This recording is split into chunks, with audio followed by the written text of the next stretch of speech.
আসসালামু আলাইকুম প্রিয় ভিউয়ার্স। তো দেখেন, শুরু হয়ে গেছে রবি শস্যের সময়।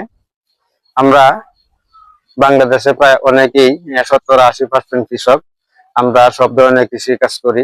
দেখেন ভাই, আজকে আমি মরিচ চাষের প্রস্তুতি নিতেছি। এই যে হচ্ছে ভাই আমার বীজ মরিচ, এই দেখেন কি সুন্দর বীজ মরিচ। এই বীজ থেকে আমি বীজ সংগ্রহ করব।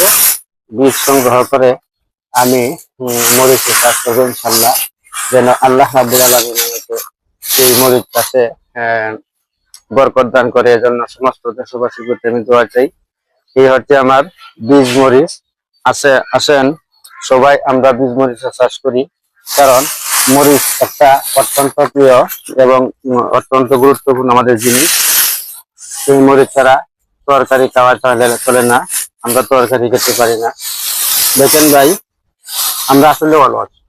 এই অলস কাজ ছেড়ে দিয়ে অল্প একটু জায়গা, আমাদের বাড়ির আশেপাশে অনেক জায়গা কিন্তু পতিত থাকে। এই অল্প জায়গা আমি গত বছর, খুব বেশি জায়গা নয়, বড় দূর এই 2% জায়গাতে মরিচ করছিলাম, চাষ করছিলাম। আল্লাহ রাব্বুল আলামিন আমাকে অনেক মরিচ দিয়েছিলেন। এই মরিচ আমি সারা বছর আমার নিজের পারিবারিক কাজে ব্যবহার করে অতিরিক্ত মরিচ কিন্তু আসলেই আমি কিছু মরিচ বিক্রিও করেছি।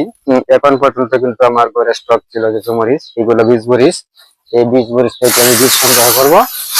আমি বীজ সংগ্রহ করে এরপর আমি আমার পতিত জায়গা রোপণ করব ইনশাল্লাহ। দেখবেন কিছুদিন পর যখন সুন্দর গাছ হবে মরিচের, আমি আপনাদেরকে ভিডিওর মাধ্যমে আমার গাছগুলো দেখানোর চেষ্টা করবো ইনশাল্লাহ।